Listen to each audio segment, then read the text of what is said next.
I've always been a bit different. When I was little, my parents noticed I'd get these intense anxiety attacks out of nowhere. Sometimes I'd even pass out. After lots of doctor visits, they figured out I have a rare nervous system disorder that messes with my anxiety levels and makes me faint. It was scary, but we learned to deal with it. That's when I got my service dog. She was this tiny Chihuahua Dachshund mix, but she was amazing at her job. She could tell when I was about to have an attack or faint, giving me time to get somewhere safe. We didn't use a vest because it got in her way, but her leash clearly said, "Anxiety Service Dog," and "Do not pet." So there I was, 13 years old, browsing games at GameStop while waiting for my ice skating class. I loved coming here every week to chat with this cool employee and check out new stuff. My dog was behind me, giving me space. It's a trick we use to keep me calm in public. Suddenly, I heard this high-pitched voice. A woman, who I'll call Karen, was cooing over my dog, calling her a cute puppy. Before I could even turn around, Karen had picked up my dog like she was a stuffed animal. I felt my chest getting tight as I tried to explain. I politely asked Karen not to pick up my dog, explaining that she was working and needed to stay focused. But Karen cut me off, still holding my dog. She loudly proclaimed that it was fine because my dog didn't have a vest on. I tried again, feeling that familiar panic creeping in. I started to explain that by law my dog didn't need a vest if it interfered with her work. But Karen interrupted me again. My vision was starting to get blurry as my dog squirmed, trying to get back to me. That's when my friend who worked at the store came over. The employee intervened, asking Karen to let go of the dog. She explained that it was a working dog, that what Karen was doing was illegal because she was distracting a working service dog. Karen's face turned bright red. She yelled that this was her daughter's therapy dog. I looked around, confused. There weren't any kids with her. My legs felt weak, and the room started spinning. The last thing I remember was falling towards the floor as everything went black. When I woke up, I was surrounded by mall security and police officers. My head was pounding, and my dog was lying across my stomach, licking my face. The employee filled me in on what happened after I passed out. Apparently, when I fell, Karen dropped my dog from pretty high up since she was really tall. My poor pup landed on her face but immediately rushed over to help me. I had hit my head on a glass display case, which is why I was out for so long. They were arresting Karen. It turns out she was facing charges for assault, animal cruelty, attempted robbery, distracting a service dog, and even attempted murder. I couldn't believe how quickly a simple shopping trip had turned into such a nightmare. In the days that followed, I learned more about what happened. Karen had tried to run off with my dog after I collapsed, claiming she was rescuing her. Luckily, other customers and staff stopped her. When the police arrived, they found stolen merchandise in her purse too. The attempted murder charge came because she knew my dog was a medical alert dog and still interfered, potentially putting my life at risk. I guess they took it really seriously. I didn't want to deal with a long legal battle, so we didn't pursue further action. But I heard that Karen ended up pleading guilty to most charges. The judge took her repeat offenses into account and sentenced her to 6 months in jail, along with mandatory counseling and a large fine to cover my medical expenses. She also has to complete 200 hours of community service at an animal shelter. It's bittersweet, but I'm glad some good came out of that terrible day. I used to work at this big home improvement store until early 2006 when I got fired. Right after that, I suffered a traumatic brain injury, which left me with some issues. My facial recognition isn't great anymore. Sometimes I don't even recognize someone I talked to just 45 minutes ago. Anyway, I was at my old workplace to get some keys made. I didn't look like an employee at all. I was wearing green denim carpenter pants, a black pocket tee over a green thermal Henley shirt, a black tactical vest with way too many pockets, a gray beanie, and a multicolored blue hoodie under the vest. While I was waiting in line, this woman in front of me pulled out this massive key. It looked like something you'd use for a prison door. Thick, oddly curved sheet metal, at least 6 inches long. I knew they couldn't copy that kind of key here, so I told her about a couple of locksmiths who could help.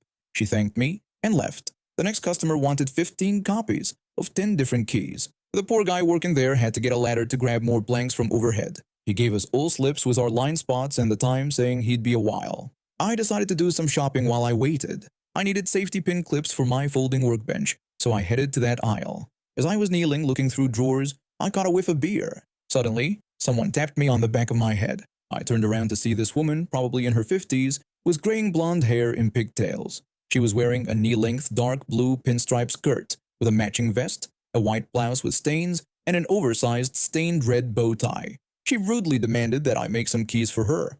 I tried to explain that I didn't work there, but she wasn't listening. I attempted to go back to finding my safety pins, but she yanked my glasses half off my face, breaking the strap. I exclaimed in shock and anger at her actions. The woman impatiently insisted that I make her keys, claiming she was tired. She tossed the keys at me. I picked them up and noticed they were engraved with "Do Not Copy" and a phone number. I apologized and reiterated that I didn't work there, explaining that I hadn't for over 10 years. I told her these were security keys and that she needed a locksmith and permission from the owner.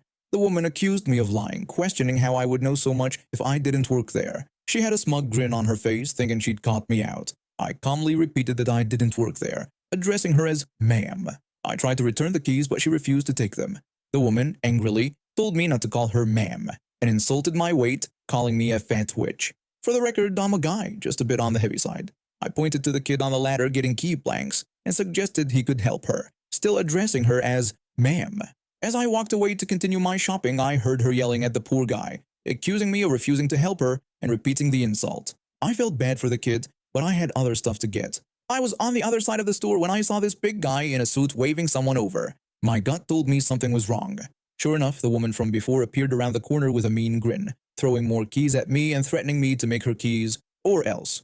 I questioned her threat and told her again that I didn't work there, emphasizing the word "ma'am." I explained that I couldn't make the keys because I didn't even know how to use that kind of machine. The big guy in the suit started coming towards me, aggressively ordering me to make her keys immediately. He looked pretty threatening, but as he came at me, he tripped on a display and fell flat on his face. His shirt rolled up and I saw he had 2 hammers tucked into his waistband. One had cut his side pretty bad. The woman ran over to help him up. His nose was broken and bleeding and his face was already swelling. Then, to top it off, he puked all over her. I backed away and called the number on one of the security keys, leaving a message about what had happened. Then I went to find a manager. I asked the cashier if she could call a manager, explaining that there had been an incident. The cashier informed me that the managers were in a meeting and asked why I needed one. I explained the whole situation and the key-making kid joined our conversation. He asked what the woman's problem with me was. I told him that she thought I worked there. I explained that she was in aisle 7 and the guy with her had vomited everywhere. I also mentioned that he had fallen and badly injured his face. The cashier asked if it was really that bad. I confirmed that it was and advised her to interrupt the manager. I also informed her that one of the keys was a security key and that they might receive a call about it. I gave them my info in case they needed anything else and left to check out. Later, I got a call from a security officer saying they were missing 4 keys and there was a reward for getting them back. I guess some people just can't take no for an answer, even when you're clearly not an employee. At least, karma caught up with them in the end. I was 23 years old, fresh out of college with a degree in psychology. Like many recent graduates, I found myself struggling to land a job in my field. Bills were piling up, and I needed income fast. That's how I ended up as a front-end associate, fancy term for checkout clerk, at the local supermarket. Most days were pretty uneventful, scanning items, making small talk with customers, and occasionally dealing with expired coupons. Little did I know that New Year's Day would bring an encounter I'd never forget. January 1st, 2017. I was halfway through my shift, ringing up the usual post-holiday purchases, chips, sodas, and plenty of rotisserie chickens. The store was busy, but nothing out of the ordinary. Suddenly, one of our stalkers came running up to my checkout line, his face pale with panic. The stalker frantically asked how busy everyone was. I gestured to my line of customers, confused by his urgency. My manager, who was nearby, sensed something was wrong, and asked why he was asking and if everything was okay. The stalker then told us that once we finished with our current customers, everyone needed to leave because there was a fire in the back. The words "fire" sent most of the waiting customers scrambling for the exits, abandoning their carts where they stood.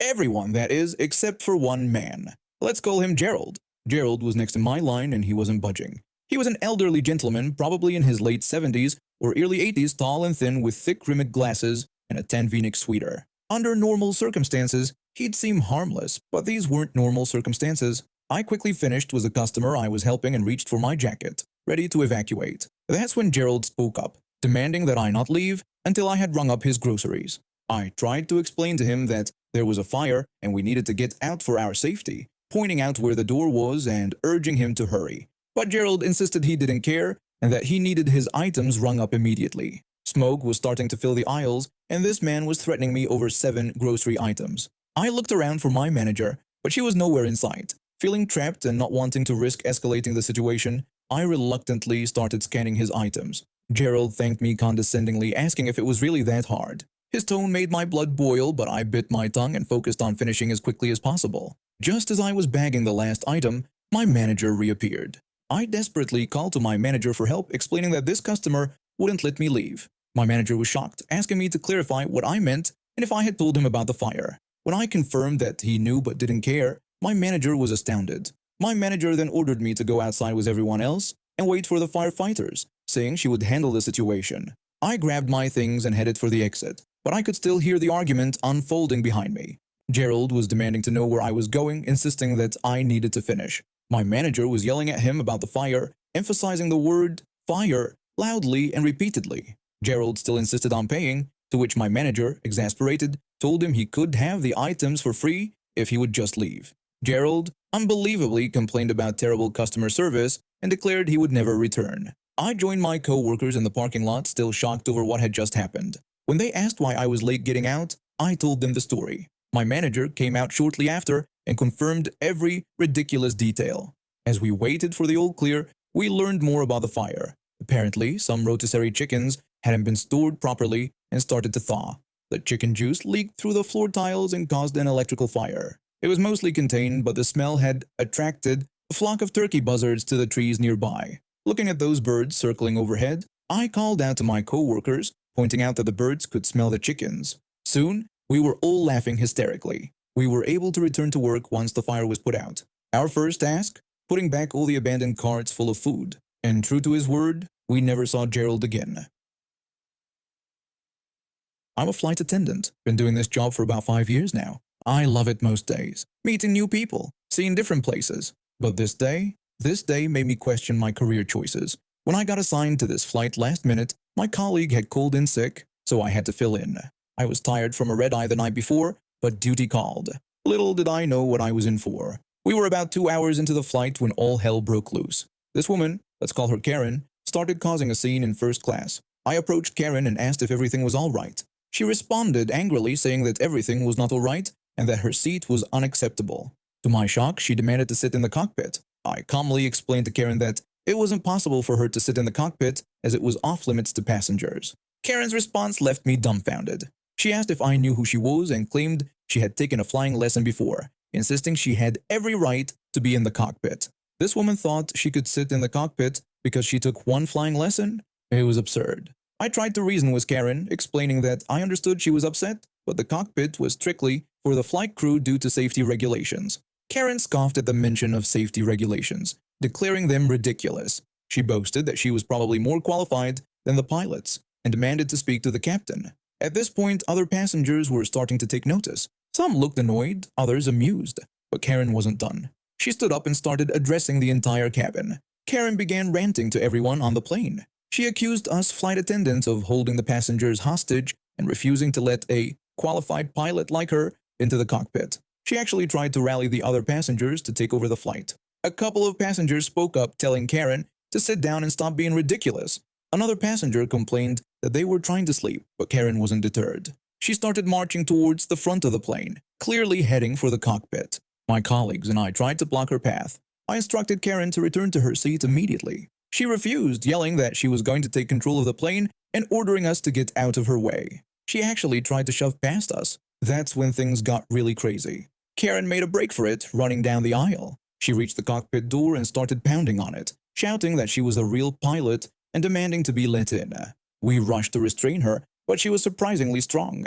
As we grappled with her, she managed to break free and ran towards the drink cart.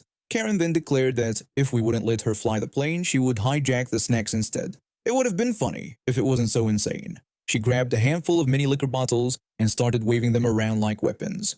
Karen then announced to everyone that she was going to redirect the flight. She asked who wanted to go to Bali. A passenger pointed out that we were over the Pacific and couldn't just go to Bali. Karen dismissed this, encouraging everyone to rise up and take control of their vacation destiny. By this point, most of the passengers were either watching in shock or trying to ignore the whole situation.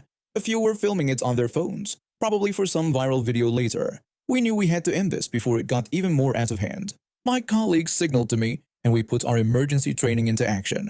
While Karen was distracted trying to rally support from bewildered passengers, we managed to sneak up behind her. I gave Karen a final warning, telling her to calm down and return to her seat. Karen defiantly refused, claiming we couldn't silence the voice of the people. Before she could finish, we had her in a secure hold. It took 3 of us to restrain her and get her into a seat.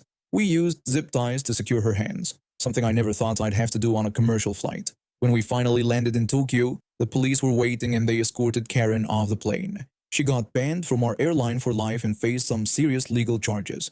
Just when you think you've seen it all in this job, someone comes along and surprises you like that. Ah, Karens.